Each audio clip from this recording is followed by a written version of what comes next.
Martín Lustó, a quien hemos presentado hace un ratito, y vamos a retomar el tema y hablar de este nuevo ciclo. Hola Martín, ¿cómo estás? Bueno, hay un ajuste en curso. ¿De qué talle es? ¿Cuán en serio va? Con Sergio Massa. Bueno, hasta ahora lo que vemos son dos cosas. El nuevo esquema tarifario, que recién lo escuchaba Julián, decir que en los cálculos del gobierno es alrededor de 1/5 de los subsidios de energía. Yo estimo que va a ser un poco menos todavía, entre 1/5 y 1/10. ¿Y qué quiere decir que es tan poquito? Ya afirmé yo que es muy poquito. No, que para la magnitud del descalabro acumulado es poco. A ver, después, vos sabés que yo siempre he dicho que esto requiere un acuerdo de cómo lo que regimos en X tiempo, no de un día para otro. ¿Por qué? Porque la gente tampoco, así como a mí me pareció muy buena la frase, es el único país donde la política tarifaria está delegada en cada individuo, ¿no? Es lo que decía recién Mirta Tarico. Tampoco la gente tiene la culpa de eso, de que durante mucho tiempo acumules un nivel de subsidio, una tarifa irreal, de manera tal que al día siguiente te la tiro toda por la cabeza o te aumento 1000%. Ahora, cuando vos tenés un desfasaje, como se decía, de 80-20, yo para pensarlo así, 80 es subsidio, 20 es tarifa y estoy pagando 100. Si la inflación es 100% en el año, el costo de generación sube al doble, ¿sí? A 200. A menos que yo suba las tarifas más que la inflación, el monto de subsidio en términos reales continúa igual. Sí. Entonces, ¿qué quiero decir con esto? Que a menos que vos sientes una regla de que vamos todos juntos a caminar en esa dirección, siempre tenés este problema y nunca lo tenés resuelto. Entonces, durante un montón de tiempo acumulaste este desfasaje, producto de, como se explicaba, de una política que el kirchnerismo tuvo durante mucho tiempo. Bueno, ahora hay que ir corrigiendo ese desfasaje de una manera acordada. ¿Esto basta? No, el año que viene van a volver a aumentar las tarifas. Esa es una parte del ajuste. Ahora, ¿cuánto del ajuste está recayendo otra vez sobre el sector privado, sobre las familias? Por ahora, todo. ¿Por qué? Porque por otro lado yo escucho, vamos a congelar la planta. ¿Sabes cuánta gente entró en el último año y 8 meses al Estado? 135.000 personas. Repetí de cuándo a cuándo. De diciembre del 2020 hasta hoy entraron 135.000 personas al Estado. Y la pregunta es, ¿están brindándonos algún bien y servicio a los ciudadanos? Es decir, tuvimos una necesidad de tener más médicos y enfermeras porque hubo un problema de salud. Tuvimos que decidir que necesitábamos más docentes para recuperar la pérdida que tuvimos educativa por estar encerrados. ¿Tuvimos un conflicto bélico? No, ¿por qué hay 135.000 personas más? ¿Qué nos están brindando? La respuesta es nada. Lo veo al presidente inaugurando con Massa tramos de trenes, ¿no? Tramos cortos de trenes, que cuesta hacerlo, el boleto va a costar la quinta o la cuarta parte de lo que cuesta hacer el mismo tramo en colectivo, que tarda una cantidad desorbitada de tiempo, y ya reinauguraron dos, cuando Trenes Argentinos es el principal empleador del país y tiene entre 1.000 y 1.200 millones de dólares anuales de déficit. Entonces, yo no veo, más allá de anuncios, no veo una conciencia clara de qué es lo que hay que reconducir en términos de cómo gasta el Estado en la Argentina. No lo veo. Si alguien te dijera, bueno, tal vez el plan es llegar y entregar las llaves para hacer un ajuste en serio al próximo gobierno y que sus votantes y la población en general diga qué le parece esa cirugía mayor. Aunque yo creo que esa es la intención. La pregunta es, como decía Nelson antes, si están dadas las condiciones para que, dada la incertidumbre que hay, dado el desorden de los pesos, el desorden de la falta de dólares, si es posible hacer eso. Por eso, llega con este pack de medidas. La verdad que ninguna... Yo siempre digo lo mismo, perdón que diga una mala palabra, siempre el ideograma chino, dicen que en el ideograma chino oportunidad y crisis son lo mismo. Yo digo, no, las crisis son un desastre, iba a decir otra cosa. ¿Por qué? Porque las crisis son un país que crece poco y que cuando tiene crisis reparte peor, es un país donde aumenta la pobreza y aumenta la desigualdad. Eso es lo que hemos tenido en los últimos 50 años en Argentina. Entonces, la verdad que ojalá lleguen, pero ojalá lleguen haciendo las cosas que hay que hacer para poder seguir un curso donde Argentina vuelva a retomar un sendero de crecimiento. No veo que esa sea la intención, veo que hay una intención política y no una verdadera ganas de acomodar las cosas que Argentina tiene que acomodar para crecer. Y eso se ve además en los discursos. Recién hablaban de esto, como dijeron, son súper ricos, villanos, malvados, pero nunca son de ellos. No hay ningún kirchnerista. En la lista no. Qué raro, ninguno. Es decir, todos los kirchneristas, los que viven en buenos lugares, en Puerto Madero, etcétera, todos pagan sin subsidio. Renunciaron todos al subsidio. No hay ninguna persona conocida, ningún actor, ningún deportista que se declare kirchnerista que esté cobrando subsidio. Es raro. En la lista no, por eso raro. Es un escrache. Pero claro que es un escrache de carpetazo. Pero eso te muestra, es un carpetazo, me parece que es una amenaza latente de cómo funciona si estás del otro lado, pero también hace que no sea creíble lo que querés hacer, porque no hay ningún mea culpa. Vuelvo a lo de los trenes, vuelvo a lo de meter gente en el Estado, vuelvo a que la culpa de lo que pasa con que te van a subir las tarifas no es que las atrasé durante 12 años más otros 2. La culpa es de algunos que no renunciaron al subsidio. Entonces, la verdad que no tiene ni pies ni cabeza, y ese tipo de falta de reconocimiento y conciencia de cuál es la magnitud del problema y por dónde se puede resolver es lo que me hace pensar a mí que es muy difícil que puedan ordenar la situación, lamentablemente. Suponete que déjame jugar al sombrero masista y te diga, mira, Martín, contámela como quieras, pero hace un par de días que no se habla del dólar blue con pantallas catástrofe, los dólares financieros suben un poquito, bajan un poquito, pero se dejó de hablar de ellos. Y algún golcito el Banco Central chiquitito empieza a meter porque empieza a comprar dólares que antes tenía que vender. No te digo que dimos vuelta al partido, estoy jugando al sombrero. Sí. Pero algo de efecto masa hay.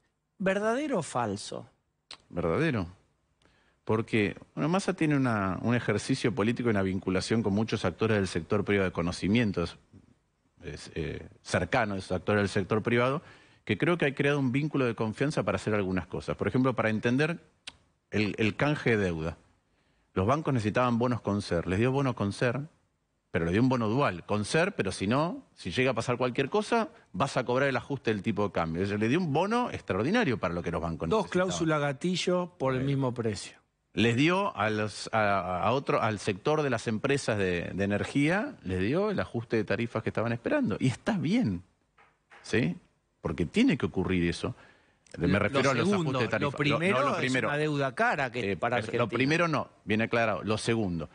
Ahora, todavía para la magnitud de la incertidumbre que hay en Argentina, la cantidad de dólares que necesitas es todavía muy grande. Y no veo que podés generar alquimias o magia de corto plazo, que consigo que me adelanten, que voy y busco plata afuera, algo podrá conseguir. Para mí, en términos realistas, son todas cosas que solo están siendo un parche y que no van a tener la magnitud necesaria. Entonces es muy difícil. Es cierto que él puede planchar y impedir que la cosa empeore.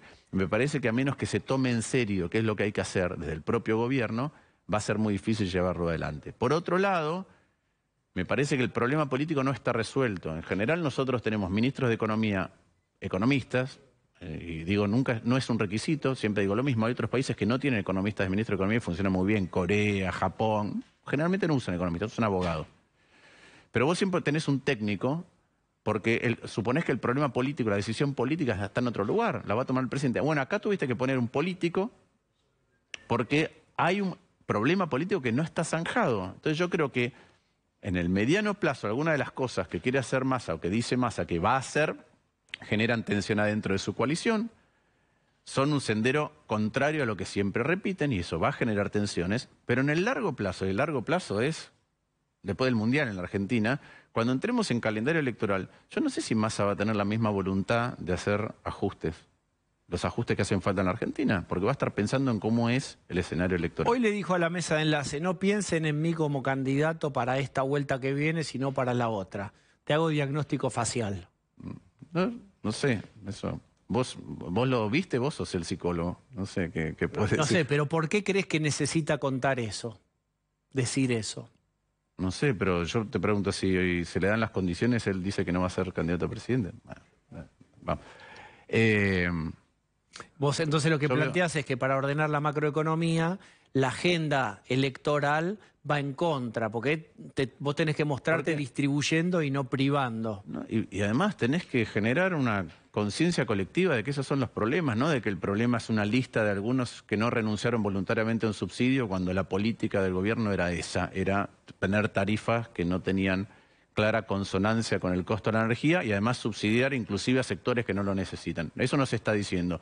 Vuelvo a los trenes, vuelvo a lo del sector público. Él está diciendo, che, entraron 135.000 personas. ¿Qué están haciendo? ¿Está diciendo eso? No veo diciendo eso. Veo la movilización de hoy y hacia dónde derivó el discurso público de la movilización de hoy. Y también me llama la atención, no parece que sea en la dirección correcta, por un montón de motivos distintos. Pero si vos tenés... La pregunta es, ¿contra quién se movilizó hoy la CGT y el resto de los sectores que se movilizaron? ¿A quién le fueron a reclamar por el nivel de inflación y la pérdida de poder adquisitivo? A los formadores de precios, según Pablo Moyano, por lo menos O sea, en lo explícito, o sea que hay a una... los empresarios. Hay una suerte de aval o redireccionamiento de que un sector de la sociedad está protestando contra otro. Y la protesta, entiendo yo, es porque hay algunos que cargan más en los precios de lo que te dan, o podrían cobrarte más barato. Bueno, déjame hacer la reflexión al revés. Cuando vos mirás lo que te descuentan en tu recibo de sueldo y que va a la obra social y al sindicato, la pregunta es más o es menos? Es decir, ¿les sobra para lo que te dan? ¿Podrían manejar mejor las obras sociales? ¿Podrían cobrarte menos la cuota de afiliación sindical? ¿O contrariamente, te podrían dar más? Entonces, ¿también son formadores de precios? ¿También me están haciendo que mi salario valga menos? ¿También están haciendo, por ejemplo, cuando los camioneros bloquean una planta, como de Lácteos Vidal, están haciendo que haya menos oferta de bienes, de productos lácteos? A los trabajadores de la lechería, sí. ¿Están incentivando que suban los precios? Entonces yo puedo hacer exactamente lo contrario. Una enorme manifestación de todos aquellos que son empresarios, pyme, mediano, grandes, que digan...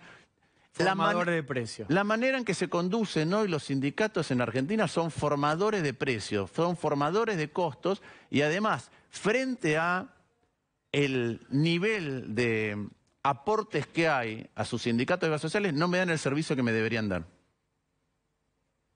No es una discusión que vale la pena. Otro rubro que no se toca habitualmente. ¿Sabés cuántos juicios laborales hay en Argentina por empleado? ¿Cuántos empleados por cada juicio laboral tenemos? A ver ese número. Por año. 50 empleados por cada juicio laboral. Es decir, hay un juicio laboral en la Argentina por cada 50 empleados. Quiere decir que si vos sos una empresa mediana de 50 empleados, seguro tenés un juicio laboral por año. ¿Hay alguna Te agrego una más. relación comparativa con otros países? Sí, es una barbaridad el nivel que tenemos. Te agrego una más. ¿Cuántas empresas por cada juicio laboral en la Argentina? A ver. 3 por cada juicio laboral. Es decir, hay un juicio laboral cada 3 empresas en Argentina. Te hago una pregunta. Aquellos que legislan de esa manera, el curro de los abogados laboralistas, ¿sí? Porque eso no es formador de precio, no es formador de costos en la Argentina. ¿Por qué digo esto? ¿Qué harían con eso Porque hay un si momento, fueran gobierno? Porque hay un momento en que todas estas cosas al mismo tiempo están creando una economía que no funciona. Te doy otro ejemplo. El otro día estuve reunido con empresarios de la ciudad de Buenos Aires, de distintos rubros. Te doy 2 ejemplos de cosas que pasan por una economía alocada. A un proveedor que vende 3,5 millones de algo que usamos todos los días. 3,5 millones por año de unidades. El mayor vendedor del rubro.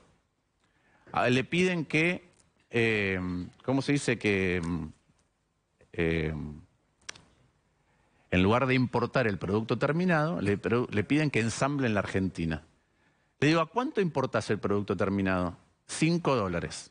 ¿Cuánto te cuesta ensamblar? $4 más. Claro. Entonces, tenés una regulación dislocada. Vamos a lo que pasa con la falta de divisas y los autos. Hoy se venden la mitad de autos que en la Argentina. Vos en una concesionaria y el margen es el triple. Están ganando más vendiendo menos autos. ¿Por qué? Porque no hay autos. ¿Por qué? Entre otras cosas, más allá de que en algún momento hubo un problema con los chips, etcétera, porque no hay dólares. Entonces, todo esto hay que reacomodarlo como un rompecabezas. Hay muchos de nosotros, yo tengo una fundación en evolución que se llama País por Él, que estamos trabajando en estas cosas. Ahora, son discusiones que hay que dar.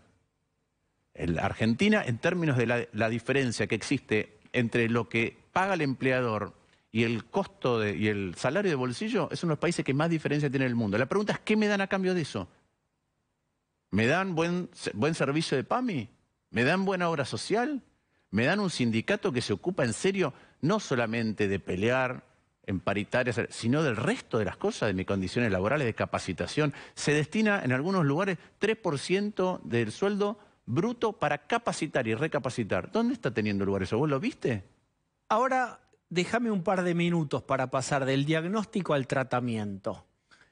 ¿Qué ministro de Economía o qué economista te gustaría como ministro de Economía o qué 2 o 3? Vos sos economista y fuiste ministro, pero aún así entiendo que no te postulás a ese cargo. ¿Quiénes son tus economistas de referencia? Yo voy a ser candidato a jefe de gobierno. Por eso. Sí. Que no es un problema de... me parece que lo enfocamos mal cuando hablamos de un economista. El diagnóstico que te estoy diciendo yo es que el Estado en un montón de rubros está mal administrado. No es solamente si es caro o no, es caro para lo que nos da. Y vos estás todo el tiempo tratando de exportar ese Estado.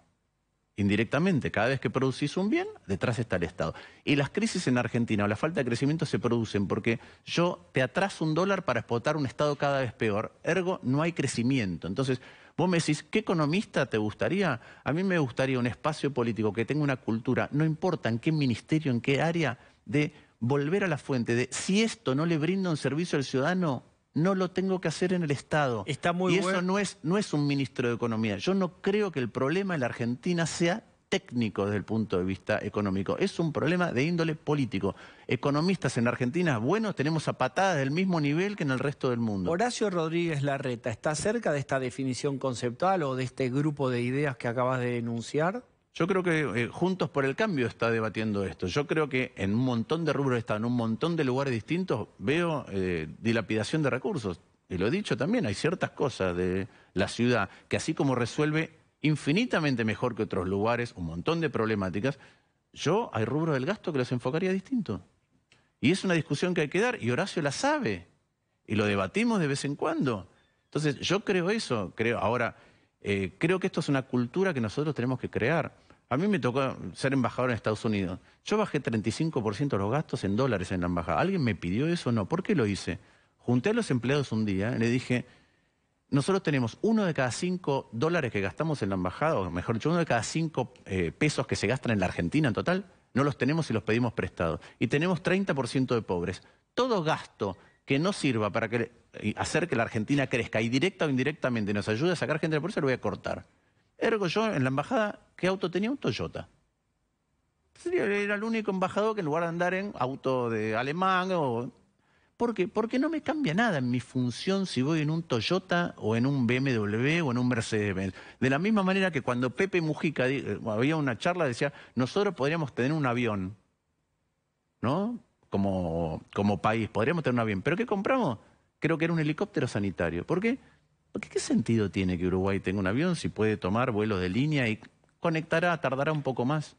¿Tenés despacho o oficina propia ahí en Uspallata, el gobierno de la ciudad? Sí, me dieron un despacho que quedó ahí, sí, vacante. ¿Qué significa escenográficamente o conceptualmente que te hayan dado un lugar ahí, siendo que vos vas a ir a correr, digamos, vas a competir contra alguien del PRO seguramente en la ciudad? No, yo pedí ¿Vos vas a ir contra Jorge Macri? No voy contra nadie, bueno, en lugar, pero vamos a competir sobre, no sé quiénes serán, yo voy a competir, nuestro espacio va a competir. Estará Quirós, no sé quién más va a estar. Los que estén, digamos, yo creo que la ciudad de Buenos Aires va a tener una muy buena oferta electoral. Ahora, ¿qué hicimos? En un momento en que le sacaron la plata a la ciudad de Buenos Aires, el kirchnerismo, y que había mucha actividad coordinada entre el Senado, los diputados, yo le dije a Horacio que hacía falta que los senadores de la ciudad pudiéramos interactuar rápidamente con algunas cosas de la ciudad. Entonces tenemos un despacho Guadalupe Tagliaferri y yo en Uspallata. También es cierto que como somos una coalición política, ¿sí?, en la ciudad de Buenos Aires y bien amplia, es importante interiorizarse de quiénes son los funcionarios que están haciendo tal o cual cosa, cómo funciona tal programa, qué está funcionando mejor que otras partes. O sea, vos vas por las oficinas y perdón, abrís y decís, che, hola, No, ya saben quién soy, cuéntenme qué están haciendo. No, yo invito, así como hay funcionarios que me piden opinión sobre cómo veo la macro, cómo veo la política, cómo veo que funciona el gobierno, qué se puede hacer, hay otros funcionarios que me dicen, queremos hablar con vos de cómo está funcionando este programa. Recién vengo, por ejemplo, de una reunión, pero además con una empresa, donde hay un programa que se llama... Ya va a venir, no le ya va a venir, fuerza, ahí no viene haga el psicólogo, gracias, no haga fuerza. Pero es acerca de diseñar tu propio videojuego, y había 30 jóvenes que habían participado de esto y ahora estaba en una suerte de entrenamiento intensivo en una empresa que hace gaming para afuera, ¿sí? Hace juegos. Y esto me lo estaba mostrando un funcionario, estaba de hecho hoy también Horacio. Nada, es un tema, y hay ideas por formación, por de dónde uno viene, por los equipos que construimos de evolución, que las llevamos a la ciudad. No, Yo cuando me junto... ¿Vos crees que hay un para cerrar? Vos viste que el pegamento de una coalición, o uno de los pegamentos, es la confianza. ¿Armaste un vínculo de confianza con Horacio Rodríguez Larreta? Nos conocemos de hace un montón. Yo no necesito armar ahora un vínculo con confianza. Nos conocemos de hace 20 años. Más que con Macri, suponete. Lo conozco más a Horacio de hace más tiempo que a Macri. Pero eso no quiere decir que pensemos igual en todo momento y en todo tiempo. Lo bueno es que podemos ser frontales y hablamos acerca de aquellas cosas que se pueden corregir, de aquellas cosas que tenemos que hacer desde el Senado para la Ciudad de Buenos Aires. Pero otra vez, vos sabés que nuestro espacio participa además del gobierno de la ciudad. Sí, señor. Entonces, esa interacción se intensificó muchísimo, particularmente cuando había que afrontar la pandemia, porque había que discutir en un contexto en el que estábamos todos a tientas. Y cuanto más colectiva sea la inteligencia para abordar cosas desconocidas, mejor. Eso se sigue haciendo. Yo, de programas que he hecho como ministro de Producción en la provincia de Buenos Aires, o desde el banco, le he llevado ahora a María Migliore, la ministra de Desarrollo Social, o a José Luis Justi, el ministro de Desarrollo Productivo de la ciudad. Hay ideas que uno tiene de otros lugares, hay cosas que se han hecho, hay cosas que uno conoce que las aporta a la ciudad y se hacen. ¿Qué cosas se hacen? En su momento, el sistema descentralizado de denuncias para poder construir un mapa del delito y poder redireccionar bien el accionar policial, fue una idea y una iniciativa nuestra, lo conté yo en la campaña. Hay otras cosas que trabajamos que lo que hacemos es aportarlas. Y eso me parece que es muy bueno. Y por eso es que en mi oficina, donde está la fundación, donde están nuestros equipos trabajando, vienen funcionarios a ver qué estamos mirando nosotros. Y nosotros vamos a las oficinas de Uspallata y contamos, ellos nos cuentan y nosotros contamos qué cosas estamos viendo. Y no por eso debo tener el cuadro de Horacio colgado. No, porque yo creo que eso es malo. Le ha hecho mal a la... Pará. No, pero esto me parece importante. Le ha hecho... Eso de cuadros colgados para mí le hace mal a la Argentina. Uno de los problemas que yo vi del gobierno, gobierno del PRO, de Cambiemos, es que el jefe de gobierno, la gobernadora de la provincia de Buenos Aires, no sentían que tenían la potestad de hablar y decir que funciona mal. Entiendo a dónde vas. Y eso es muy importante. Bien, la próxima seguimos en ese mismo punto. ¿Te parece? Encantado. Martín, gracias.